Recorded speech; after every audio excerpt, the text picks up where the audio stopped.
Howdy. Today I'm working on the June tunes. You can see here where I'm at with things. The links, of course, are links to YouTube videos or what I've got going in Beepbox. And I just thought I'd hit record while working on Wichita, Panama here. Don't worry about the lyrics, they're not too coherent, and the song is pretty repetitive, which makes it easy to use as a demo for how to put a drum beat together. That's gonna be the focus. Drum beat for Wichita, Panama. Here's a little teaser.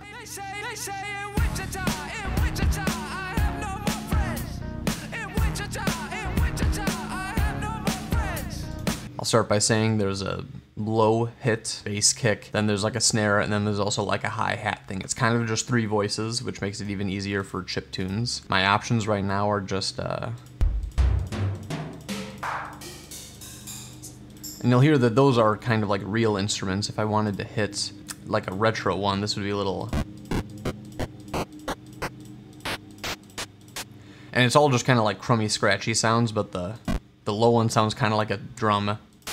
High one kind of sounds like a snare, hi-hat rather, and then like, that's kind of like a snare. So I'm gonna pick 3 and see what we can do. So it's like boom, cha, boom, cha, boom, boom. So it's like,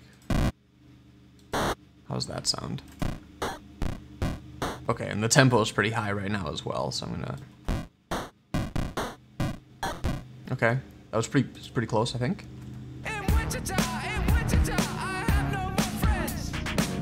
Yep, and then there's some hi-hat stuff going on as well, so let me run that back. Okay, so it's pretty steady, and sometimes when there's 2 sounds at once, they get kind of garbled like that. But I think the key hi-hat is the one that's steady and lands, I believe it's here. Let's see if I can get rid of that. Chords, arpeggios, let's do simultaneous. Just hit both at once, don't like roll between the 2. Sometimes you want that, but...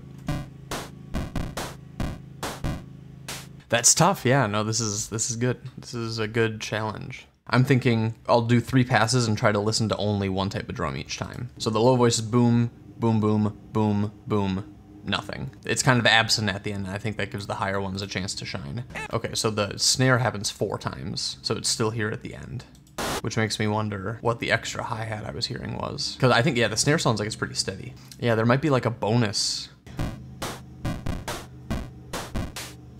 It's pretty good. Tempo's still a little high. Okay, now for the first time I'm hearing like every other beat is a hi-hat, which means we might want 2, like this.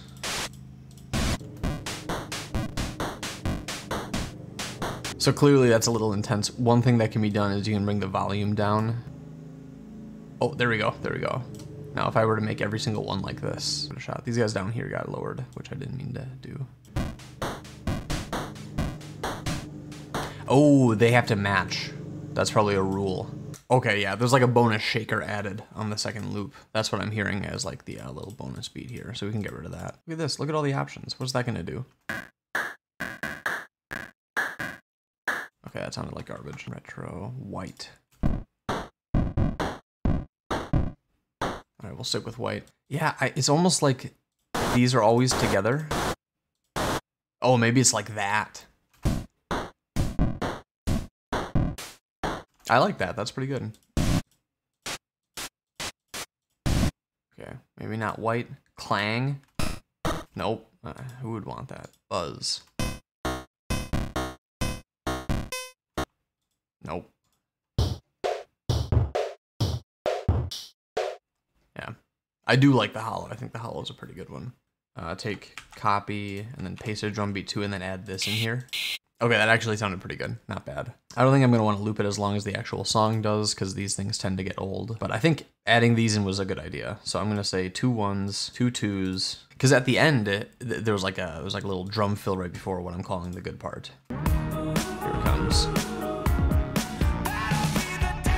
And then it hits the other part, which I'm trying to not spoil. So let's try playing this from the top, just these 2 beats.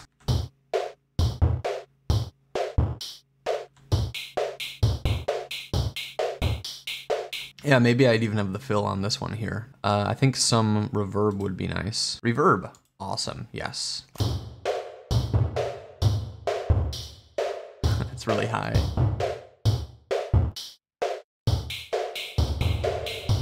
Okay, it's a pretty limited slider, but... And try to add something new there. And I think that the hi-hat there cuts out sometimes too. It skips on 7, and that's always true. 1, 2, 3, 4, 5, 6, 7. That one's missing. And I think that's right. I think that's how it is in the song. Yep, there's a little gap at the end of the drum beat. Awesome. So then here's 3. All right, we can use the other ones here for the fun of it. Oops. This is kind of raw, but... yeah, see, no, that's fun. That's not exactly right, but... okay, it's actually more the snare, I guess. Ooh, that actually sounded pretty good. Okay, that's pretty good. I mean, it's not a perfect fill. Yeah, I can probably make that more exact later. I also heard the bass drum does like a doo-doo-doom. That's pretty good. I mean, that's not perfect, but it'll do. Now let's talk about the good part as it comes in here.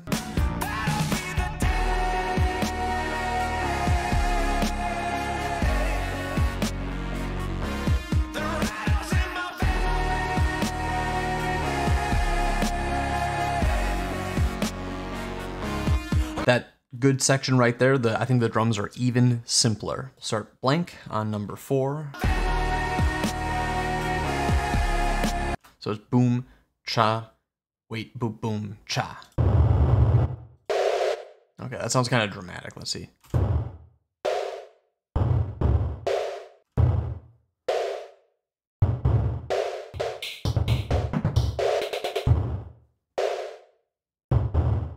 No, I think that's right, because the song kind of slows down like a train slamming on the brakes. There are 2 here. Yeah, I think that's it. Yep, okay, cool. And then, so 5, which is the same as 4, comes in like that, which makes the snare a little harder.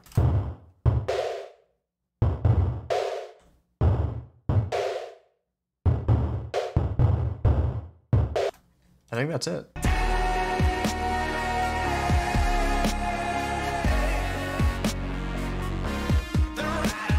That's it. That's all there is to it. I'll throw one other thing in here quick. I can tell that good section there, maybe it's the chorus, we could say.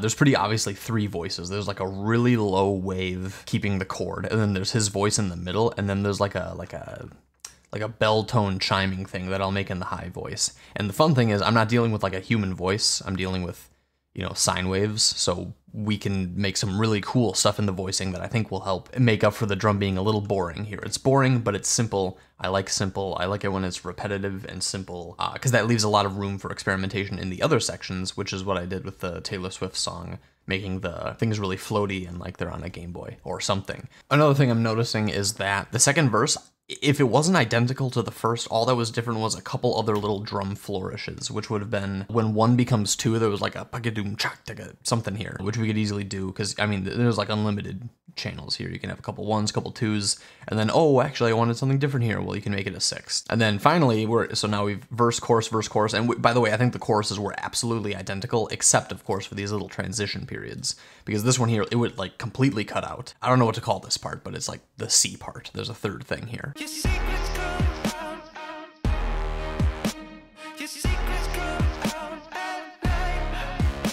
Okay, so that whole section there had the simplest possible drum. It was like 4, but even simpler. So I'm gonna make it and call it 6. So it's this beginning part here, but it never changes. So I guess I'll just copy 5 for the C part.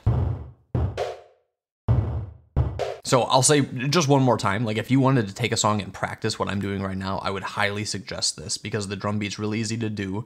And you might say, oh, well, M. Edwards, you just made this. Why wouldn't I just copy you? I'm like, look at all the things I chose. I mean, like maybe you want retro instead of hollow. That would completely change this. But I mean, you can do whatever you like. You know, there's a lot of options, and I didn't even touch the melody yet, but I can tell you right now, the melody is like repetitive and everything is like in unison with each other. Not all the time, but the point is, if you wanted to do this, you could too. I'm hoping to not just show off. but inspire others as well. Thanks for coming to my TED Talk. Let's see if there's any other new drums here before we wrap it up. There was one thing, the last time they returned to the B part, the good part, I gotta make one more beat for that. One more 4 and 5, so I'll call this 7 and 8. And so yeah, we'll boop, grab 4, copy 4, paste into 7, and then copy 5, and paste into 8. So the difference here is that it's the same beat, but it seemed like they threw back in the hi-hat, which when we were doing it earlier, the hi-hat was... Oh, I guess I could pick either the highest or the second highest to have it match. So it was like just steady. And that's going to be tough because this is long. Okay, we'll see if that sucks. Oh, that's actually kind of cool because it makes it sound like you didn't fully close the snare on a proper drum set. I'm keeping that. That's fun. That's cool. I'm gonna keep that.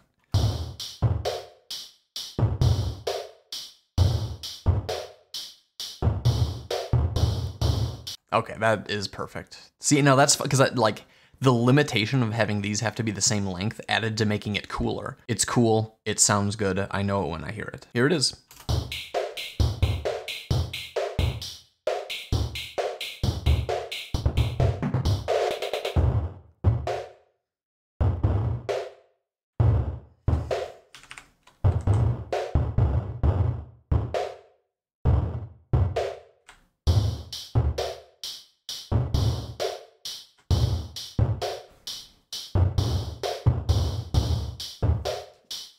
All right, that's it. Things will get a little tweaked before this is the final version, but that is how to make a drum beat for a song. That's how you make a drum beat in Beepbox. Thank you so much for watching, and when you want to see the full 8-bit remix of this, check out the end of June. Anyway, thanks so much for watching.